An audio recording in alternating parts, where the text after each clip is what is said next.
Hey y'all, I hope you're well. Welcome to another episode of Healthcare Boulevard.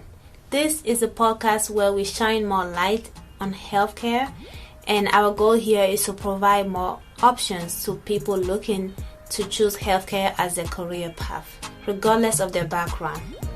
My name is Senaka Pomo, and I am your host and creator here. I thank you for tuning in. I appreciate your support. Remember, you can tune in wherever you get your podcast. Without further ado, let's get into today's episode.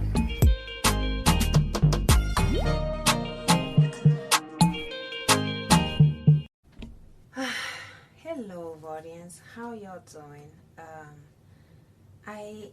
Let me set the stage for you. How about that? Let's set the stage. I'm actually recording this from Michigan, Detroit, Michigan, which is my home-in-law, aka where my dear husband is from. So we came down here for Thanksgiving, and so I don't know what it is, but I just have not. My sleeping schedule has been like all over the place since 2 weeks ago.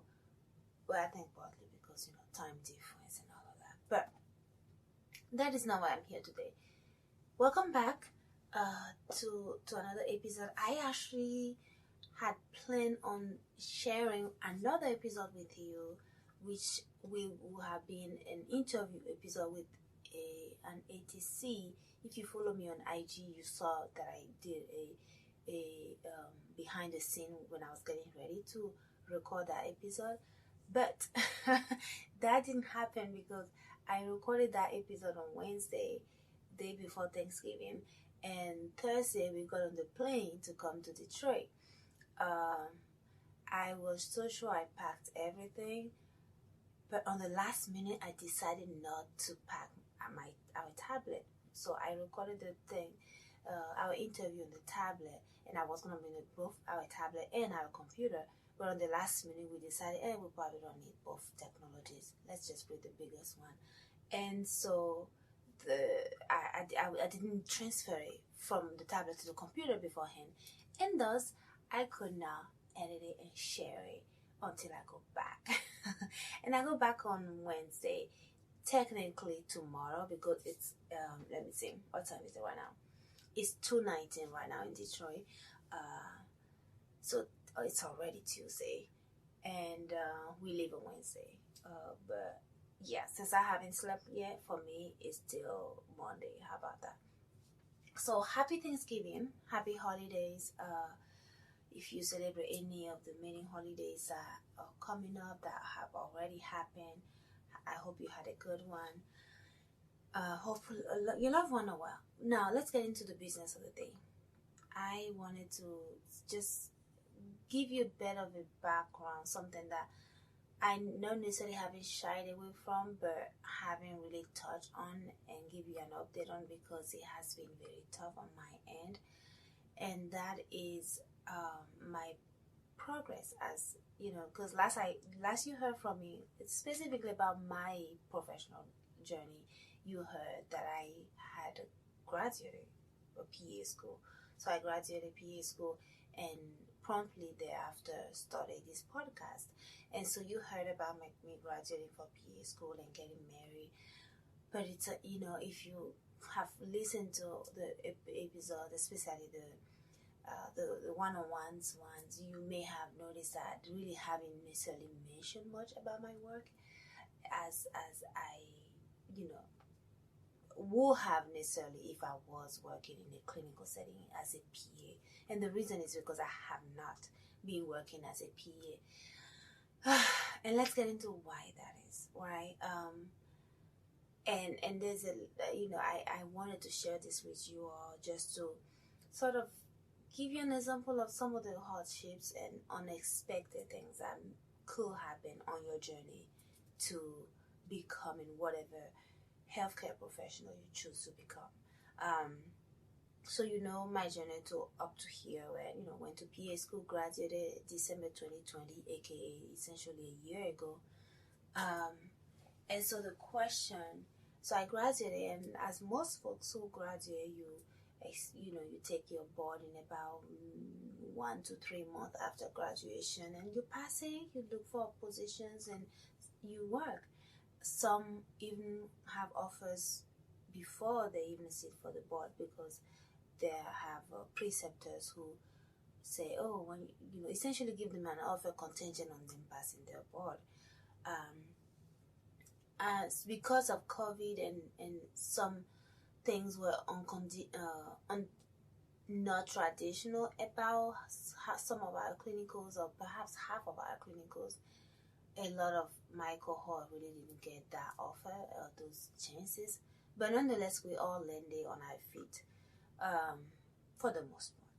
So I took my board the first time in February. So this is a story of how I finally passed my board, and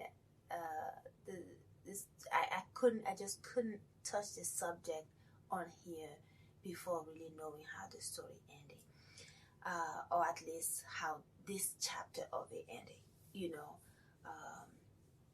My professional story really won't end until maybe I retire, or maybe die. That's to that on the dock end there. But let me go back to that. So the short version, very short version of it is that I didn't pass my board on the first time. I did not pass it the second time or the third time. I was getting ready to not take it at all this year and take it next year, and and a couple of things led to me just deciding to take it one more time this year, and that is when I finally passed it. I was really going into it. Let me just do another review, change one or two things. I changed exactly two things about the test day and what led to my test, and I'll get into that detail. And I just really wanted to change some things and see what really was the cause of me not passing the test. And so let's get into that. So I took my test in February, just a few days before I actually got married. And, I was all happy. I was excited to my plan was take the test, get married. Once at some point after my wedding, I was going to find out that I passed, and then, look for jobs. That was in February, and essentially start working. I told myself latest by like June, latest, I would land myself somewhere. So, I found out actually on the day of my wedding that I did not pass my test. I had a feeling because two of the folks I studied who were in my close knit in my cohort who had taken the test before me didn't pass. And so in my head I was like, okay, these are two very smart people, and I'm not saying I'm not smart either. I can hold my way in the room. But the thing is, I know my test abilities are not the strongest, right? So when I heard that those two folks didn't pass, I essentially knew what was happening, right? I essentially knew I was going to get a failing report from my test. And so that's what happened. I literally found out on the morning of my test. So that was, I didn't let that rattle me. I think because I sort of saw it coming, that didn't got to me so much. And I was like, okay, you know what? I'm going to enjoy the day. It's my wedding day. And I did. So I had a great time on my wedding day. We had such a fun time. And my husband, being as great as he is, he was very supportive and all that good stuff. So, of course, that met, I went back to the books and studied again, took it in April, right before my sister's wedding, which was May 1st. Found out shortly before her wedding that I didn't pass either. And that one took a toll because I really felt like I did everything I could. Then I came back from her wedding, which was in Maryland, because my family lived in Maryland, and started working. Now, in February, while I was studying the first time before I even took it, like 2 weeks before I took the test, I graduated in December. I graduated in December. From graduation until my test, essentially, I was at home studying 8 hours a day, essentially, because my husband was working, and literally I was following his work schedule in that, okay, whenever he leaves, he get to work at 8. So whenever he leaves, I, get myself up, maybe get some tea or whatever, and get to work studying. And then I take some breaks here and there, but I essentially will study from when he leaves for work until he comes back. So to me anyway, I had a perfect plan, study while my husband is out and have a good time and have a decently balanced life, so I can hang out with him and do social stuff when he is back. So as I did that, again from like December until mid-February. And so by like early February, I was really sick and tired of like studying, sick and tired of doing this, like just sick and tired of the material, you know what I mean? And so I really wanted to just see what's out there, get out of the house a little bit. I found this position that, remember pandemic, right? So this was one of the positions for COVID testing, and they were looking for CNAs, MAs, EMT, and so forth. And so I was like, well, I don't hold any of those certifications, but I am a master's level graduate. I'm a physician assistant. I don't have the C yet, but I am a physician assistant. And so I took my luck and I applied with them, and they got back with me, and Zoom interview and all of that. So I started working with them just 3 days a week, and this was like a week or 2 weeks before my test. And essentially this is important because this position is essentially what I've been working this whole time up until September. So once I didn't pass my test, of course I couldn't just sit at home and study all day. I really felt I needed to make something, financially speaking. Luckily, and I hate to say the words COVID was a blessing, but in a way it was, because as you know, if you're a student or not even a student, you've heard that the student loans have been put on hold for repayment, which is amazing, because otherwise I would have had to start paying my student loan back by June. Yeah, June, because they give you that 6-month grace period, which again, as you essentially know the end of the story, which is that I didn't pass my test until November, right? Yeah, was that? Yeah, no, we are in November now. November 17, I believe, is when I found out. Yeah, I took it on the 15th, and it was the fastest of all the tests I've taken. I've taken it 4 times, as you know. All of the 3 times prior to the 4th, they got back to me a week to 2 weeks. That's when I found out about the result. But this time, I really was getting ready. And I know I'm going back, and just mumbling the whole thing up. But I really was. So after I took my test this time, I was like, I gotta do it differently, because every time I find out the fail thing, it really takes a toll on me emotionally. And this time I went in, I was like, well, this is just a review. I just want to really get a better idea of where I'm at, and I want to change a couple things instead of just doing the same thing over again. Because I got the sense, and everybody else that I talked to, whether they were people who are tutors or like test helpers or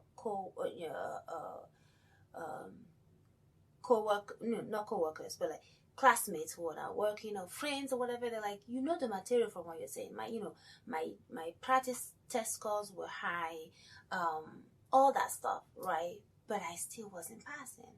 And so, and I knew I had test anxiety. And if you have test anxiety, I am sure you're like, Jesus, I get you. I know what you mean. But I didn't know how bad it was, right? And here's an example. Even SAT, taking it back to high school, SAT was like, no, oh my God, I still remember the trauma from that. And it's weird because I didn't even end up using my SAT. I went to community college, for which I didn't need an SAT. But when I took the SAT, I was, just taking it to increase my chances of where I go, just open up my options out there. And for in-class tests, like tests that we just taking for anatomy and physiology, or, general med, or all those things, I always get nervous before the test and during and things like that, but I always, I make it through. Not always pass it, but I pass all my classes clearly. I finish school. And so it was so frustrating. Oh my Jesus. It was extremely frustrating to know that I have put in all this work, all these years, all this sleepless night, all of this money, all to get here, and it's just one thing that stands in my way of putting that white coat on proudly and doing what I've been wanting and imagining and envisioning and dreaming of doing for quite some time. I'm gonna be real with you. I was depressed. It drove me into depression. I remember after the third time I found out that I don't know what to do. Like, I was in such a rut, like such a black hole. I really didn't know what to do. And my husband was like, listen, you're not talking to anybody else about what's happening, right? Because after the second time, I'm just like, I'm not telling that. I was barely talking to anyone in my social life. People will call me sometimes and I'm just like, maybe text them back quickly or something, or like call them back just to check on them, but like make sure I avoid whatever my side, because I really didn't want to talk about me or talk to people in general. And before this year, I was and still am like a very social person. 9 times out of 10 people know I'm in the room when I'm in the room. Not necessarily because I'm like, exceptional or anything, but just because of my voice. And also I like to hang out with people. I like talking to people. I like socializing. And so that I couldn't do that. I really couldn't. I couldn't maintain my existing social life, and I couldn't, even just virtually, and I couldn't build new social bridges, like in situations where I would normally jump to the occasion to connect with somebody and find out about them and make connections and talk. I would just be like, oh, okay, that's nice. Wow, nice to meet you, and I'll walk out. Like I say, I was so in fear of somebody hearing that I hadn't passed my certification exam. It was this glooming cloud. Oh my goodness. Just talking about it. It was a dark cloud. It was a dark cloud. Especially after the second time and the third time. And here's the thing, the whole time, well, not the whole time, but after the second time, and definitely after the third time, I was forced to start considering the possibility that I may not be able to pass this test, that I may not be able to work as a PAC. There were times where I considered not continuing this podcast because I just felt like I was, like a scam for sitting in front of a mic talking to you guys about trying to, create a space and this resource for future healthcare providers and those who pick healthcare as their career. And I felt like, even how can I do that when I couldn't complete being a healthcare provider? You know what I mean?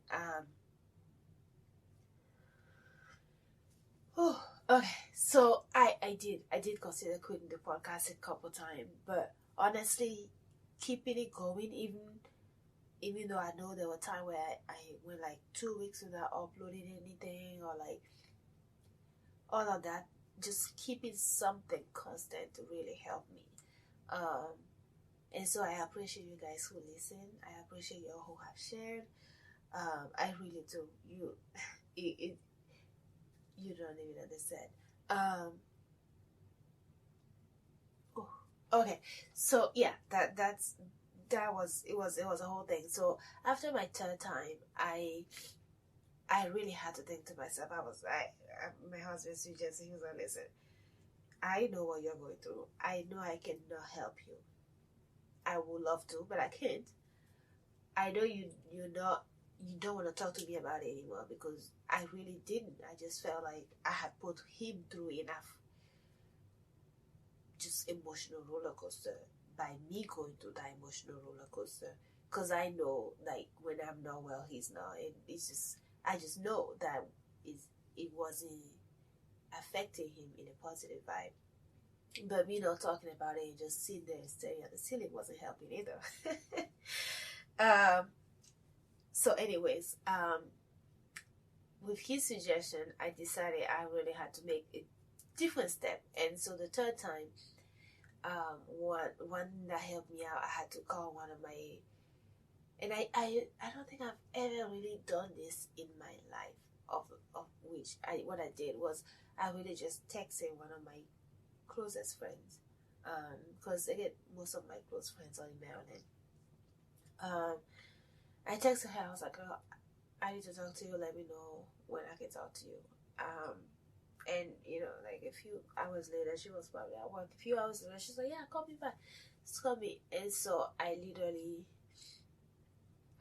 just took a walk around the block. I was on the phone with her. I called her, and I was just in tears, bust out with snobs and everything. Like, after like a few blocks, I was just sitting on somebody's lawn. Somebody's grass, and just busted out in tears. And she was like, "What is wrong?" Anyways, at that moment, at that time in my life, she was something I don't think she will ever understand that I really needed that.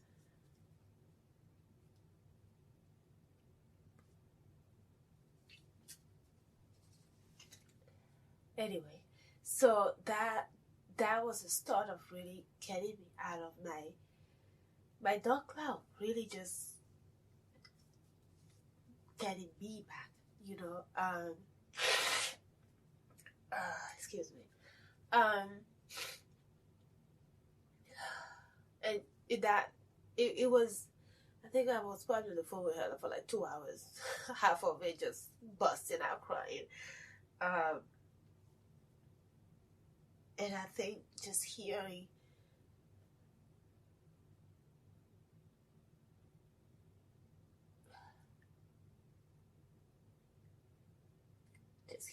her again, somebody does not know, she knows my medical path, but she's not on the medical field.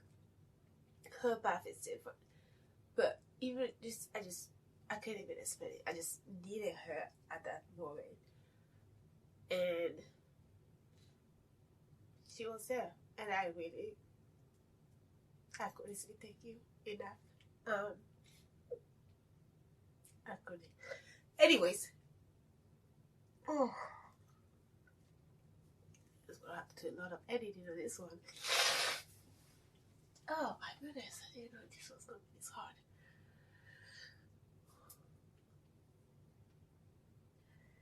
Okay, so let's fast forward. After I got to my friend, remember this whole time I've been working with the COVID testing and everything like that. Just bringing in some income and doing something outside of the house, and it's also something in healthcare, and that it was interesting. It was interesting because I was working with a lot of MAs and CNAs and respiratory people with different backgrounds, right? And some of them got to know me pretty well and got to know my story. Some of them to this day I'm still pretty close to, even though I don't work there anymore, because even in the state that I was in, you meet one or two people that, and honestly, just one person I'm thinking of that really, I don't know, you just really connect with them, and you just feel like you can talk with them, that you can lay on their shoulder for just 5 seconds. And sometimes it's even easier to talk to a stranger, at the time a stranger, about some of the deepest, some of the deepest stuff. Sometimes it's easier to talk about it with a stranger than a close person, right? Anywho, so that happened. I kept working. I found out that I didn't pass the third time. I want to say July or August. I think it was either July or August. And so I really, between July and between July and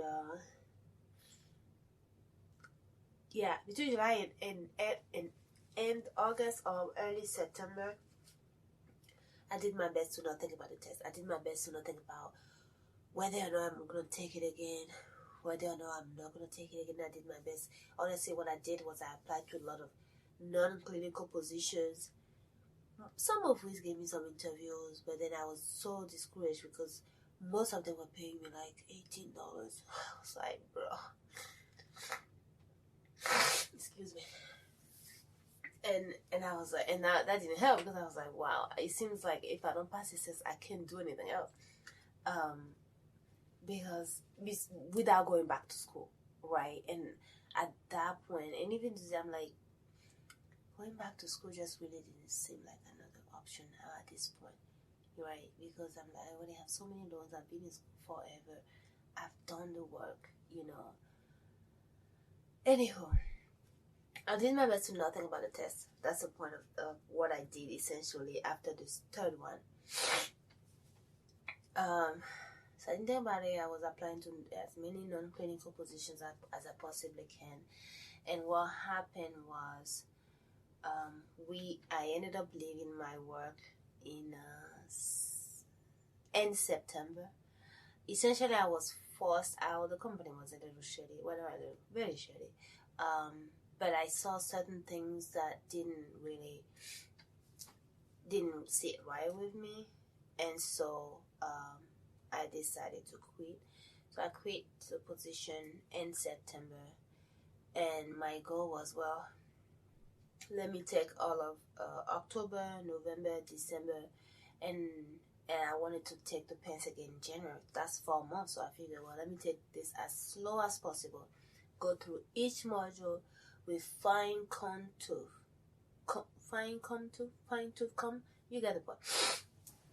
Go through each module with as much detail as possible. Study with the one with the least percentage in the test. So I actually studied with him. So while I was doing that, my sister was in town. My sister came in town to visit me. She's me and my husband in around the same time actually that I quit my job. So when she came here, I was actually out of a job at the time. I didn't tell her that because, again, I am very good at keeping things to myself that I feel are embarrassing.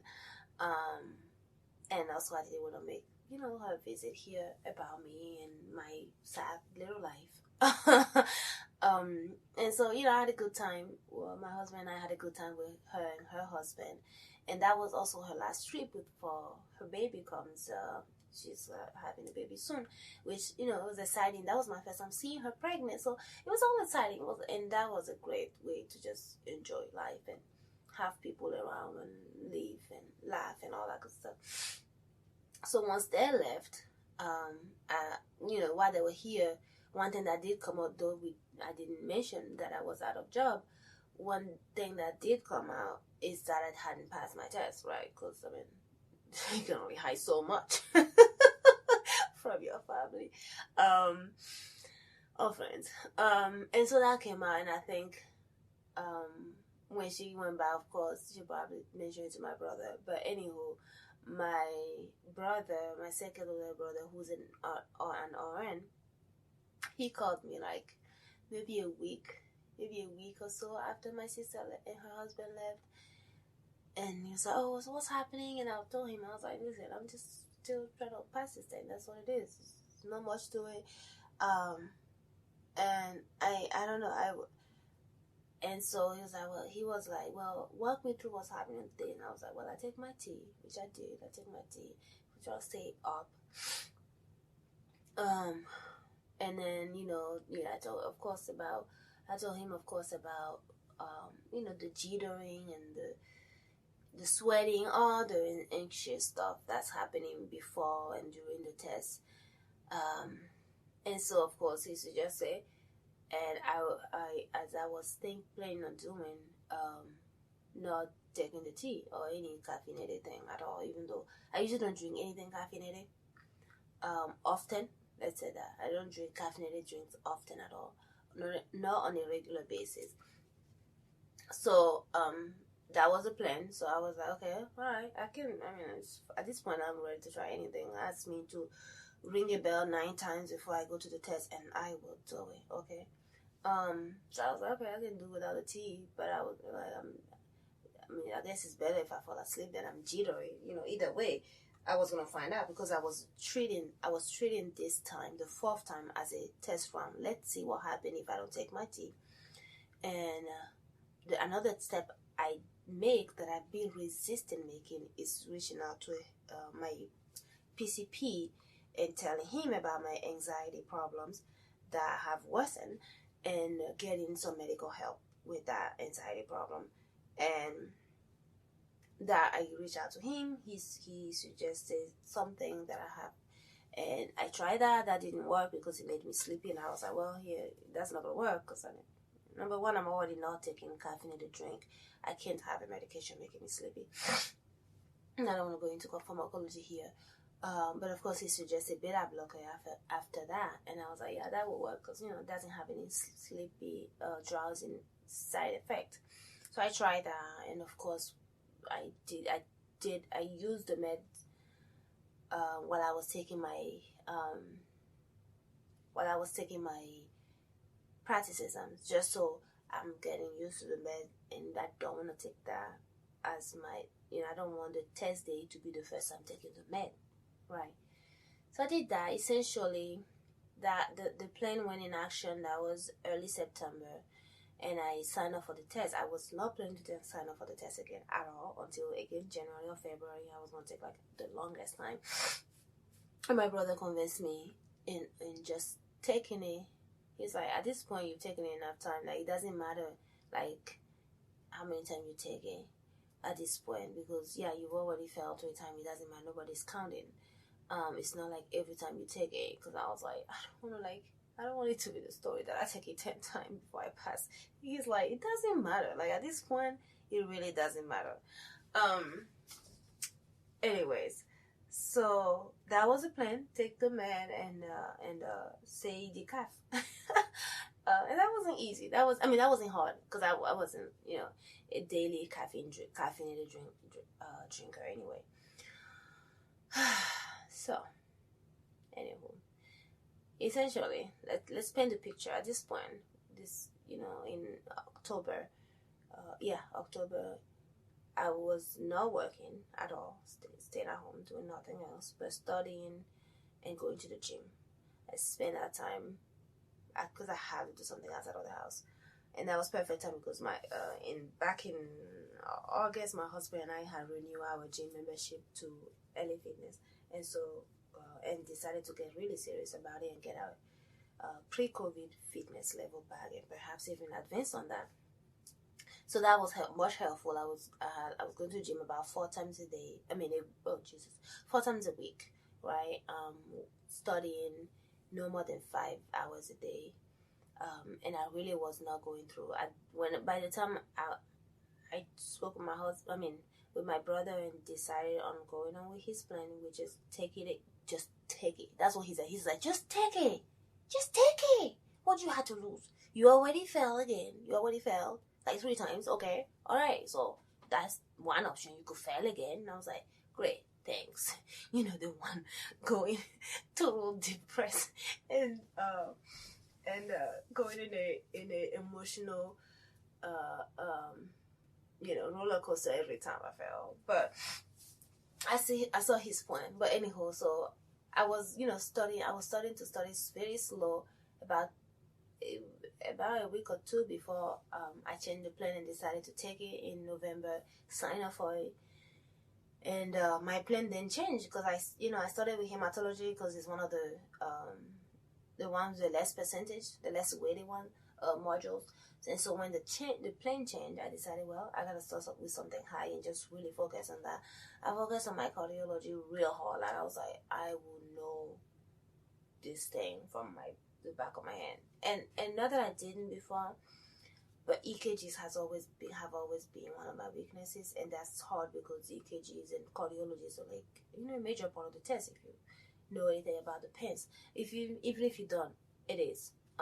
So you can't get away with. You can't really pass the test without knowing, being very solid with your cardiology, especially arrhythmias and EKG and things like that. So I learned the same backward and forward. I was not reciting, but like talking it through with my husband, and like, let me tell you what I learned today. Just especially the cardio, I went hard on that. I did some palm, of course, some GI and some MSK, but I just really focused on those. And I did a lot of questions. And while I was doing the questions, one thing I did this time was like, okay, I'm not gonna do it. I'm gonna try to take my med before each question, so that I sort of stimulate what's really gonna happen on the test day. Another thing I did was I focus more on really catching what's being asked, and really, instead of try to remember what I learned and answering the question based on my knowledge, really just catching what they're asking for, if that makes sense. Because test taking skills are totally different. It's an added skill that's needed on top of knowing the material. But anyways, that's what I did. And I went in there. I took it on Monday the 15th of November. Came back out really when I was planning on like doing a whole lot of things in that week, because I know the next week we were going out. We were flying out to come here where we are right now in Detroit for Thanksgiving.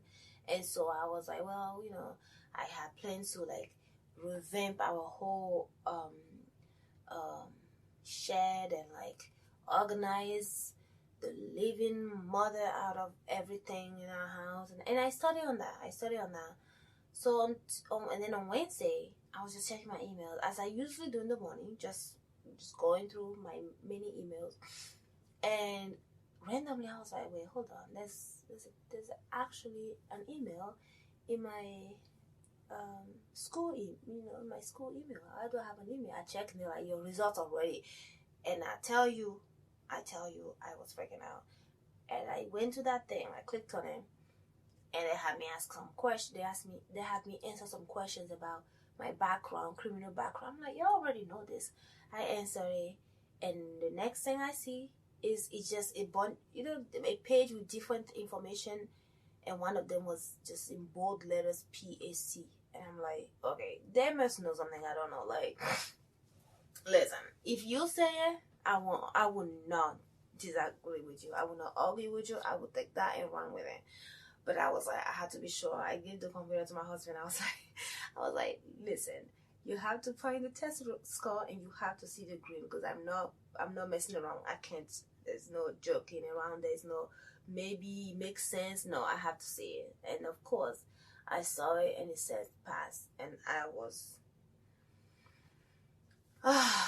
Jesus, I don't think I've ever really cried tears of joy until that moment.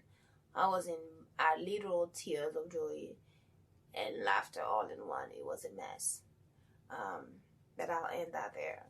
I'll start ending it. But yeah, that's the story of what's been happening since my graduation, and how I got through it. I guess, how the story developed, right? I was extremely happy, called my mother and told her, because my mother is a very Christian woman, and she was been praying for me this whole time, and I was like, let me tell her so she can still keep praying, but about something else. But yeah, anyways, just let really just sharing the news with everyone, and Of course, starting with my girl who was there for me then, and after my mom and all that stuff. But that's it. That's what's been happening. So to sum it all up without tears, is that since December that I finished my school, I haven't passed my test until 2 weeks ago. Right? I took it 4 times, and it's only after the 4th time that I passed. And I think really what was a major thing was the beta blockers, to be honest with you. And I hate to give so much credit to a pill. I really hate to. But I think of all the work I've done over the years, of all the knowledge in my head and all the lessons I've learned about test taking and everything, and all the anxiety I've built about surrounding this test and how it really just defines my future and define my life. And without it, I just really didn't know what to do. I'm like, who am I? What am I supposed to do now? Who am I and what am I doing in this life without a PAC title? Like, it sounds pathetic and it sounds sad, but that really was the question I was asking myself. And I'm glad I didn't have to find out. And I thank you all for being not knowingly, just being there and listening and taking whatever you may take from this podcast. I really do appreciate your support and your share and whatever you get out of it. I appreciate that, and I appreciate you listening.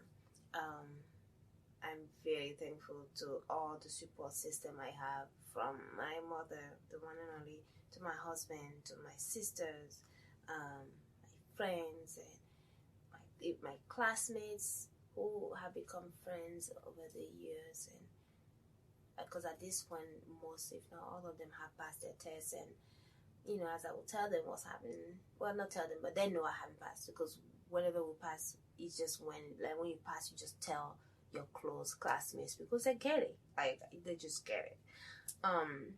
And so even though I wasn't talking to them much and anything, the few times we did talk, that they would just be like, listen, you can do this, we believe in you. So I appreciate them. I appreciate my husband for never giving up on me and never looking at me differently or treating me differently because I didn't fulfill what I had promised myself, which was to finish school and be a PAC. Because I didn't hold the title. I literally asked him the morning of our wedding when I found out I didn't pass.